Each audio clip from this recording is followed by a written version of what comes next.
Yes, Kenya. Tamu sana, yes. Things are falling apart in Kenya Kwanza government. The center can no longer hold. Very few Kenyans expected or even dreamed that a day will come when a Kalenjin MCA would bravely tell William Ruto that come 2027, he will be seeing the presidency through VIUSASA. Nobody expected that. That only means that the ground in the Kalenjin Rift Valley is restless. Let's listen to this before we continue. Leo mimi nataka nipatie nyinyi shukrani kwa kusimama na watu wa Saimosoi na Bartabwa. Baringo is bleeding. Tuseme wote Baringo is bleeding. Baringo is bleeding.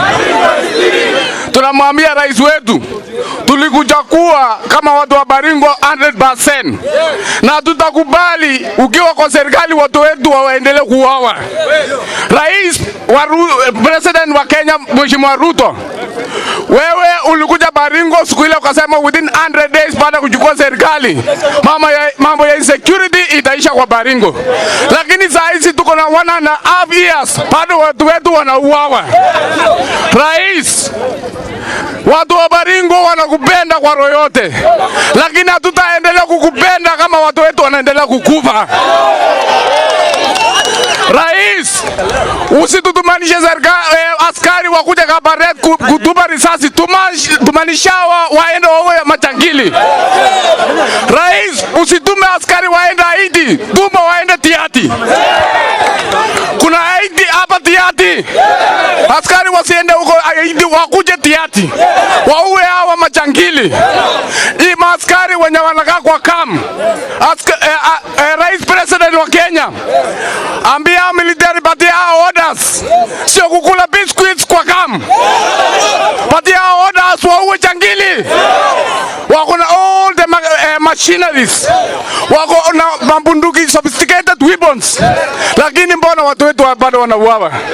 Rais, tunakupatia, tunakupenda. Lakini usiposimamisha hii kitu ya insecurity kwa Baringo, na kuambia 2027 utaonea VIUSASA.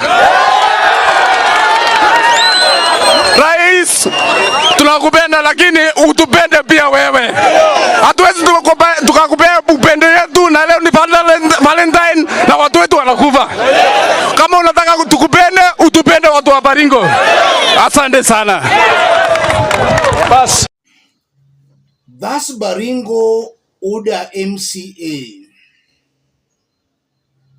And is telling William Ruto point blank that if Ruto fails to fight insecurity, then come 2027, he will be seeing the presidency through VIUSASA. I want to put that into perspective. If you are watching us but you have not yet subscribed, subscribe, give this video a like. Let's proceed. When Ruto was campaigning, just as that MCA said, he promised that within 100 days in power, insecurity in the North Rift will be a thing of the past. That's what he promised those people now complaining. And the MC is just reminding William Ruto of that promise. So it's clear Ruto has not fulfilled a promise he made to those residents. So he lied to them. And you are now seeing the ground is becoming rebellious and very restless. This notion that the Kalenjin Rift Valley will automatically vote for William Ruto come 2027, that's a false notion and a tired narrative. Come 2027, we might see very interesting voting patterns across the country. One thing that is certain, and I'm very sure about, if we were to go to the election today, the votes William Ruto got in the Kalenjin Rift Valley in 2022, he cannot get the votes again. He has clearly lost a sizable chunk of that vote. So he has lost popularity in his own backyard of the Kalenjin Rift Valley. When you see an elected leader talking that way in public, he has already looked at the ground and he understands what the ground is saying.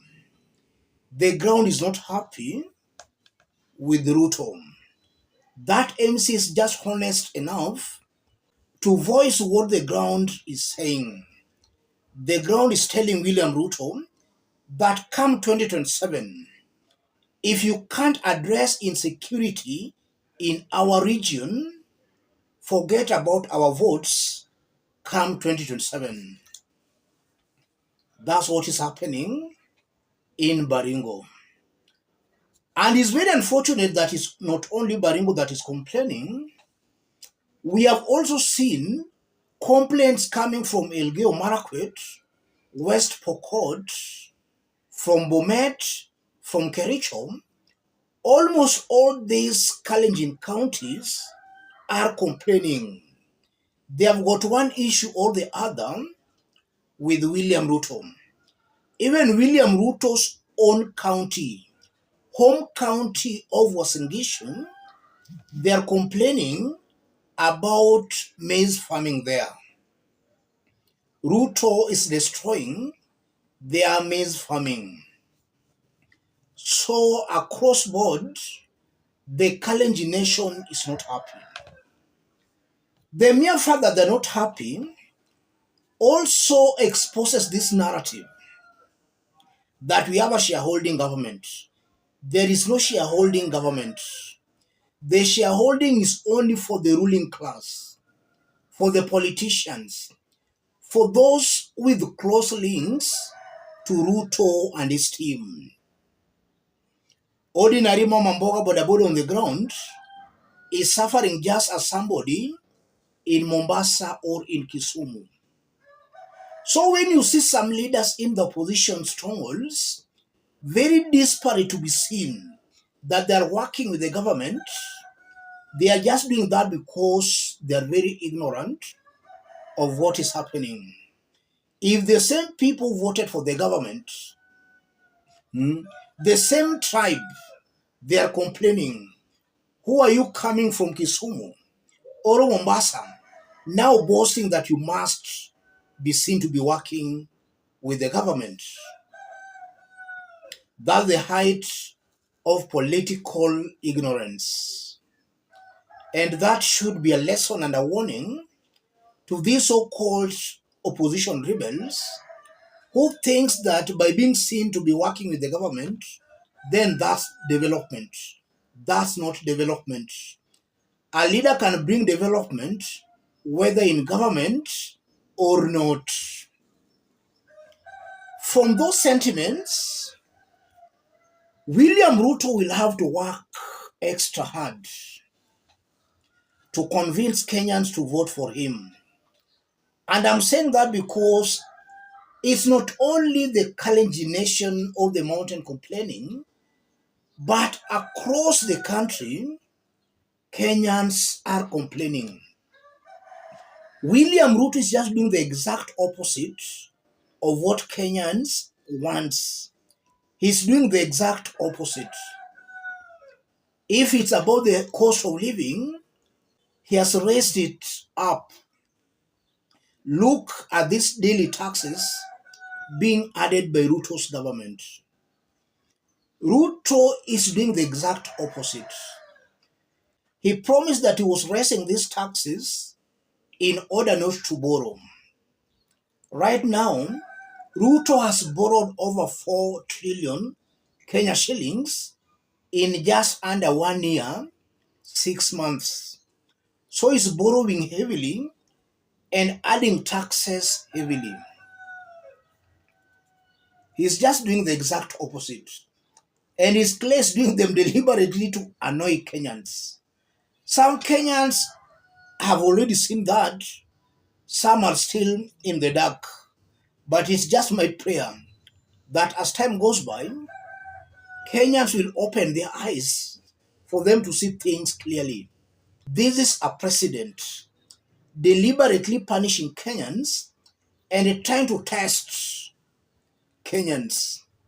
I think Kenyans should not entertain and tolerate those silly political machinations. Let me stop it there, ladies and gentlemen. If you are watching us but you have not yet subscribed, subscribe, give this video a like. Those who are watching us outside Kenya, drop a comment, let us know from which part of the globe you are watching us from. If possible, subscribe, give this video a like. Thank you. God bless you. God bless Kenya.